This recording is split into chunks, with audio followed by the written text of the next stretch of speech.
Hello there, welcome to ITV News Meridian. Your headlines in the southeast this Friday evening. Environmental groups say protected wildlife sites in Kent are under threat from unprecedented attacks on conservation laws. Nature isn't just this reserve, it's the air we breathe, it's the water we drink, it's the food we eat, it's everything, and we can't keep attacking it. A pressure cooker environment. Staff at the Manston Migrant Facility in Kent say there's serious safety concerns due to the surge in channel crossings.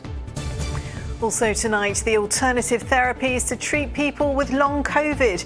Patients in Maidstone say it is making a difference. And with clear skies taking us into the weekend, there'll hopefully be a chance to spot some meteors. I'll be back later with all the weather details.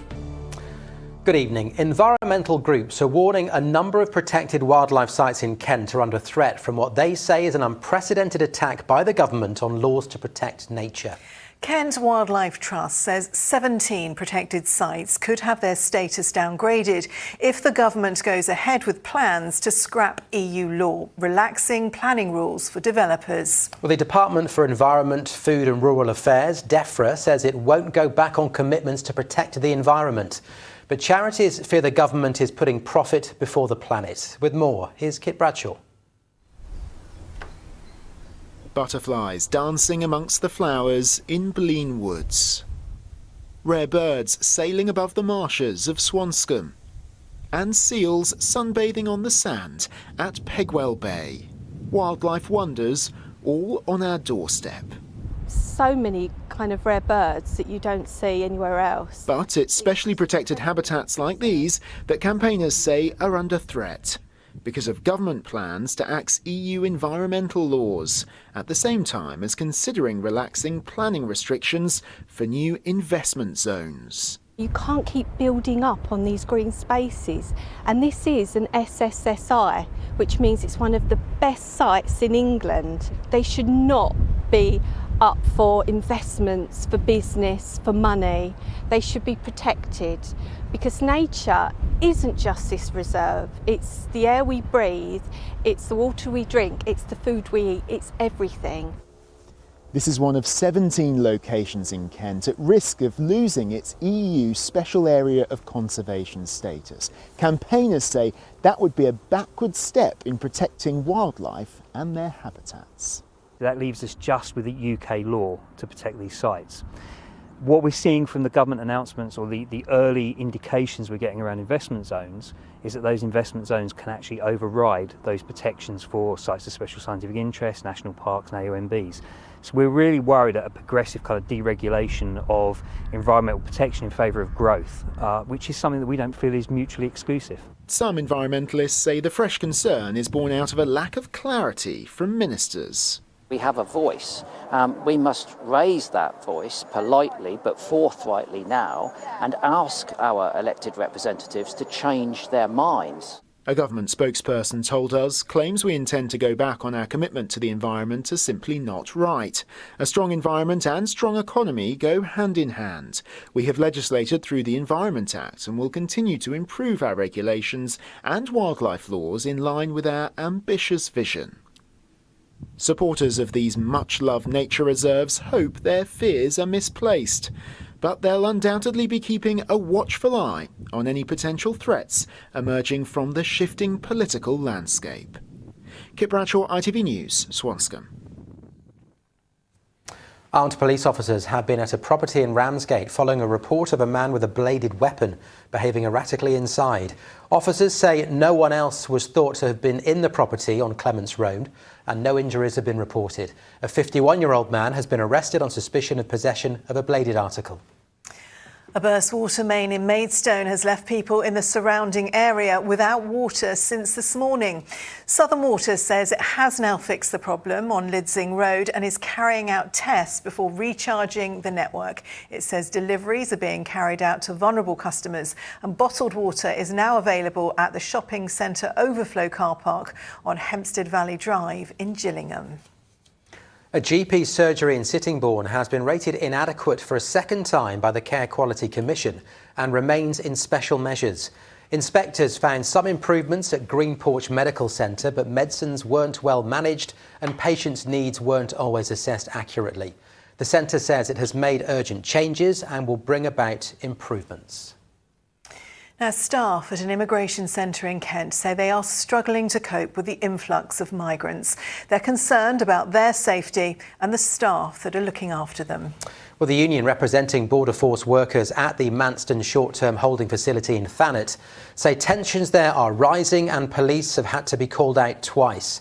They also claim there have been days when they've run out of food and drinking water, something the government refutes.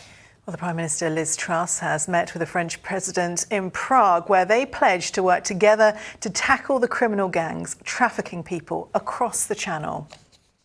Well, we can talk to Andy Baxter from the Prison Officers Association. Andy, what are your members telling you about the current situation at Manston? Our members are raising concerns with us around some health and safety issues, around some decency issues. Basically, the problem at Manston is it's been the numbers going through are far too high, and it's not being used for the purpose it was originally built for. We've heard it described as a pressure cooker environment that's coming to the boil with a jammed release valve. Is it a safe environment for workers and the people staying there? That's a really good analogy. People's frustration about the length of time they've been there is starting to boil over. The release valve is the ability to move people onto forward accommodation. That's not happening. It seems to us that government haven't got a plan on how to deal with the volume of people. The staff on the ground, both Home Office, Border Force and contractors working on site, are doing a sterling job trying to do the best they can to maintain decency and levels of control. But it's getting to the point now where, if it keeps going as it is, it's not sustainable and it could be a danger to the people working there. What do you make of the Prime Minister and Emmanuel Macron's pledge to work together to end illegal channel crossings altogether? Are you hopeful that situation will improve things at Manston anytime soon? I would love to say yes. I think we need to do everything we can to stop people putting their lives at risk making these crossings. These sorts of deals between political leaders take a long time to put in place. I think what we should be looking at is some sort of safe passage so that people don't have to make the trip, and we can better point the resources and undermine the works of the criminal gangs that are putting people's lives at risk. And just very quickly, Andy, in the short term, what needs to happen at Manston? We need to find somewhere to get people moved on to, relieve the pressure. Let's get the place cleaned and get it back to what it should be. There doesn't seem to be a plan from the government. The plan at present is they've got the fingers crossed. They're hoping for some inclement weather and some rough seas. That's not a plan. We need some leadership. OK, Andy Baxter from the Prison Officers Association. We have to leave it there, but thank you. Thank you. Well, in a statement, the Home Office has said Manston is resourced and equipped to process migrants securely, and we will provide alternative accommodation as soon as possible. Despite the lies they have been sold by people smugglers, those entering the UK illegally via the Channel will not be allowed to start a new life here. These individuals, they say, will be in scope to be relocated to Rwanda under our Migration and Economic Development Partnership. Well, as you heard in that statement, the government is continuing with its plans to send migrants to Rwanda. However, the legality of that policy is being challenged by the charity Asylum Aid. The group will voice its concerns at the High Court on the 13th and 14th of October. It says, among other things, the time frame is unreasonable as a person seeking asylum has only got 7 days to get legal advice and make their case. In other news, investigations continue into what caused a light aircraft to crash in Sussex. It came down at Jackrell's Farm Airfield, south of Horsham, yesterday afternoon. Police, paramedics and the air ambulance were at the scene. A pilot and a passenger were reported to have been taken to hospital. Thanet, Medway and Dover have seen some of the biggest increases in house prices in the UK in the last 10 years. The study revealed a rise of almost 112% in Thanet. In 2012, the area's prices averaged around £142,000, but 10 years later, it shot up to nearly £302,000.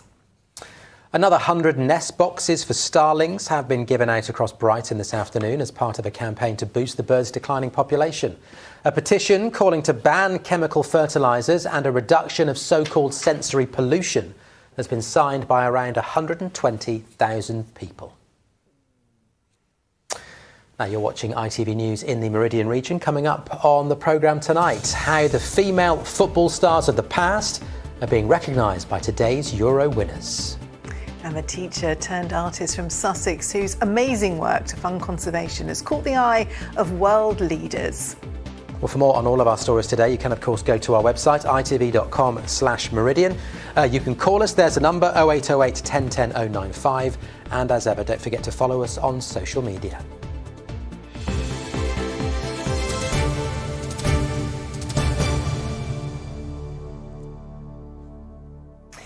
Now, with COVID rates rising, it's been revealed just how many people have been affected by long COVID. More than 2.3 million people are now living with the debilitating symptoms. That's 1 in every 28 people. Well, the condition is difficult to treat, but a Maidstone trial recovery programme has been using therapies not widely adopted. Patients say they've made a big difference.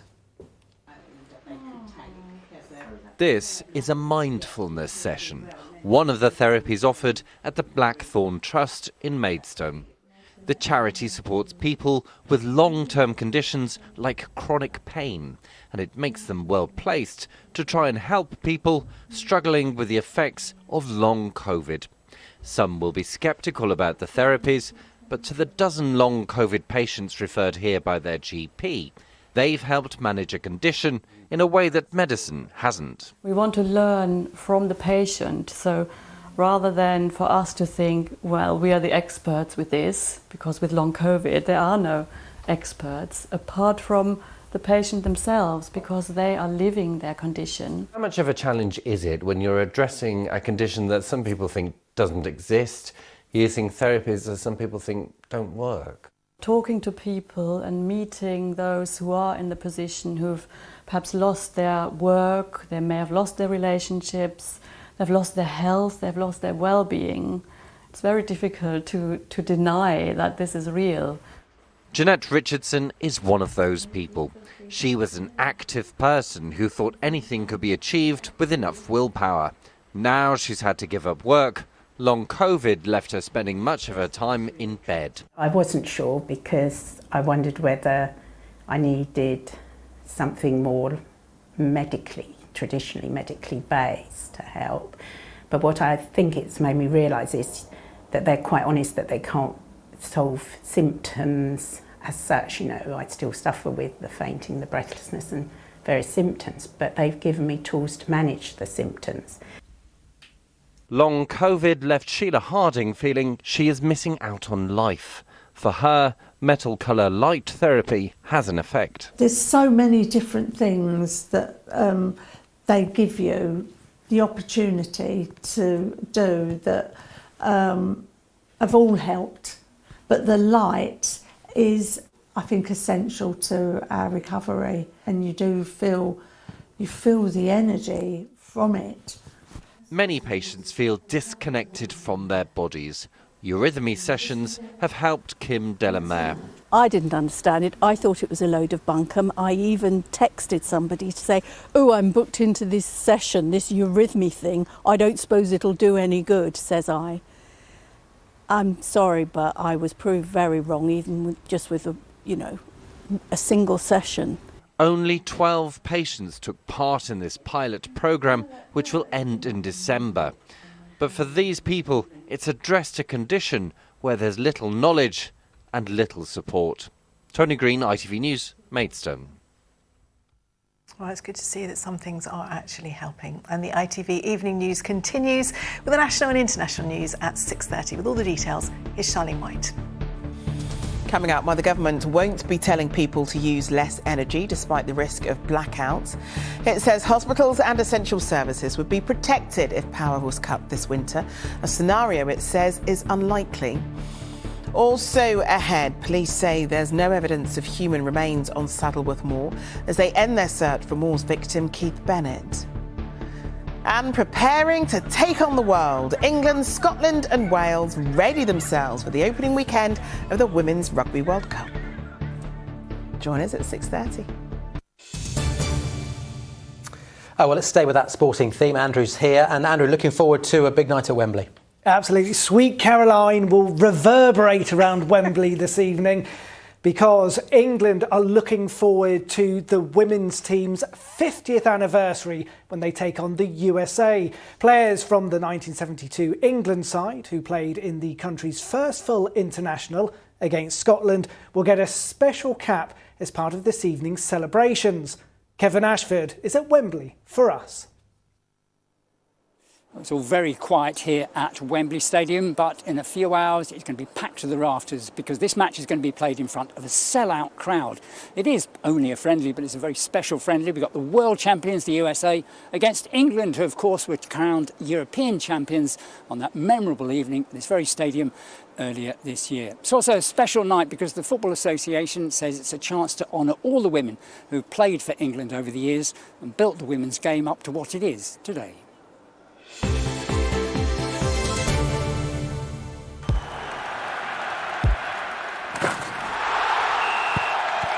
Zero Accounting Software sponsors ITV Regional Sports Report.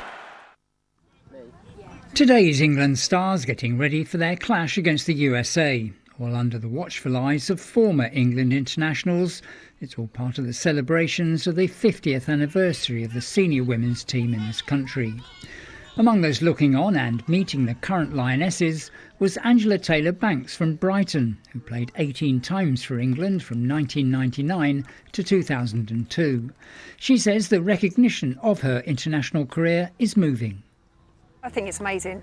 It just gives me that memory back, you know, because obviously time goes on and you can just look at that and say, oh yeah, wow, you know, I've got that legacy number, and that will never change. It'll never be taken away from me. It will just be my own. So I think it's really nice. Women's football has a very long tradition in this country, reaching a peak around the time of the First World War, when games attracted thousands of spectators. However, in 1921, the Football Association banned women from playing on Football League grounds, describing the game of football as unsuitable for females. It was a ban that stayed in place until 1971.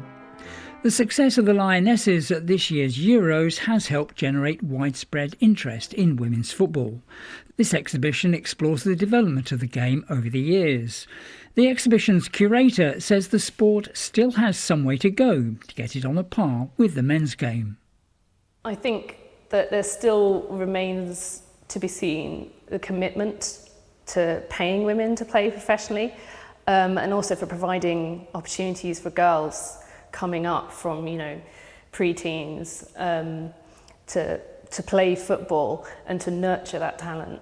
I'd like to see it in a few years to see if anything has come from this. A number of former England internationals will be at tonight's game and will be presented to the crowd in a half-time ceremony. So tonight's game is a bit of a clash of the titans. We've got the world champions against the European champions. A lot of people are going to be looking for pointers for next year's World Cup. Kick-off is at 8 o'clock and it's live on ITV.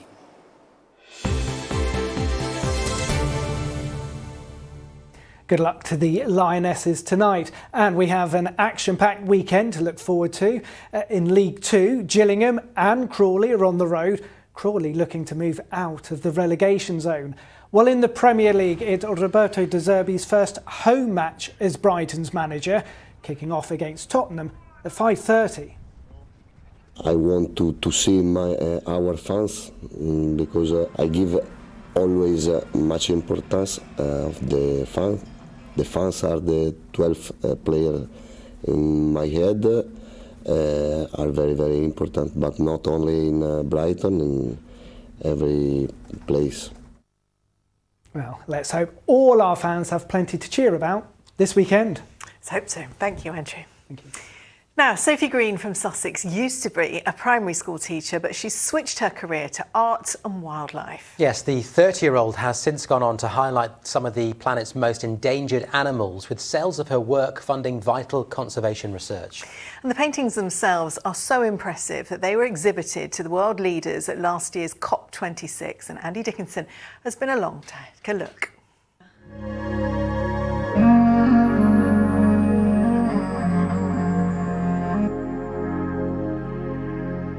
Sophie Green only achieved a grade C GCSE in art, selectively mute until the age of 7. She spent her time outdoors, immersed in nature. She now brings that passion indoors for others as one of the world's top wildlife artists. Her photorealist style, this lion flecked with gold, highlighting conservation. For me, it's always been wildlife. Ever since I was a child, I used to paint animals or pets, and it's never ever changed. It's always been like that for me. So in September of 2021, I was lucky enough to go on an Arctic expedition to photograph the wildlife, see polar bears and Arctic foxes and walrus. And while I was there, my eyes were just open to the effect of climate change on not just those species, but really species worldwide. We're all connected and we're all suffering at the hands of climate change. Each of these paintings takes months to complete, the artist building up layer upon acrylic layer, her focus on the animal's eyes, their personality and vulnerability. This piece is named Majesty. It's probably one of my favourites in the collection. I want people to feel inspired and motivated and have a real connection with the animals rather than feel guilty or scared or any of the negative emotions that most people sort of associate with the climate crisis. According to the UN, there are currently more than 40,000 species in the world under threat. 30% of proceeds from this collection, on show in London next month, going to conservation projects, helping to protect the animals they depict. Andy Dickinson, ITV News, Seaford. Wow, they are absolutely incredible, aren't they? I mean, whenever we have artists on the programme, we always say, because they usually are very, very good, but that is just next level. It's another level. It really is. Well, here we go. Pip, you're on another level. Oh, but no. Another level of rain, isn't it? Yeah, that's right. So we've had a mostly dry day today, but now we are seeing rain moving in, and some of it is really heavy. Heavy enough, in fact, it's associated with something called line convection. Let me show you what I mean. Let's take a look at this graphic. So this is the radar picture from just a couple of hours ago. The different colours indicate the different intensities of the rain, and you may be able to just pick out the little red streaks in that. That's where we've got line convection, really heavy rain. What it is a concentrated area of rapidly rising air, and what that entails is some torrential downpours, squally winds, really gusty, even the potential for some little mini tornadoes as well. My goodness. Thankfully, the actual line convection usually clears through in about 15 to 20 minutes, but you certainly will know about it if you catch any of that this evening. Something to be aware of, certainly. Yes. Bit quieter this weekend and something worth looking at in the sky. Yes, certainly a lot quieter this weekend. So once we get that rain out of the way, the rest of the weekend looks really dry and settled. We've also got some clear nights, perfect conditions for spotting the Draconid meteor shower. Now, those will peak tomorrow evening. The only slight fly in the ointment is that they'll come hand in hand with October's full moon, which will be pretty bright. But I will take pictures of either. Meridian weather at itv.com is the place to send them. Oh, I'm sure we'll get some amazing photos. I mean, there's a lot going on. There is a lot going on. There was a lot in that, I thought. Torrential rain, quieter weekends, meteors. Don't say I never give you anything. I know, that was brilliant. Well, let's get a check on the full forecast for the weekend ahead with the details, of course. Here's Pip.